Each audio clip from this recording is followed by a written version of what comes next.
মার্কিন যুক্তরাষ্ট্র বাংলাদেশের জন্য যে ভিসা নীতি দিয়েছে তার অধীনে সাবেক সেনাপ্রধান জেনারেল আজিজ আহমেদের উপর নিষেধাজ্ঞা দেওয়া হয়নি বলে জানিয়েছেন পররাষ্ট্রমন্ত্রী ডক্টর হাসান মাহমুদ।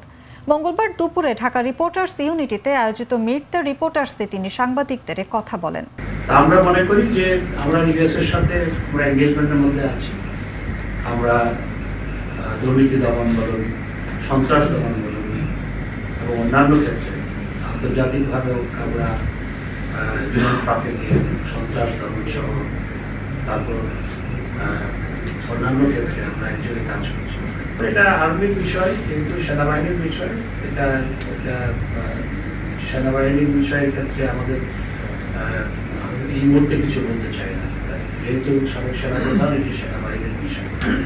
মাননীয় প্রধানমন্ত্রী আমরা দেখেছেন আওয়ামী লীগের অনেক সংসদ সদস্য দুর্নীতির দায়ে জেলে গেছে, জেলে ছিল বেশ কিছুদিন। সরকারি দলের অনেকের বিরুদ্ধেও ব্যবস্থা গ্রহণ করা হয়েছে। আমরা মার্কিন যুক্তরাষ্ট্রের সাথে ফর কম্ব্যাটিং কারাপশন এবং আরো অন্যান্য ক্ষেত্রে আমরা একযোগেই কাজ করছি।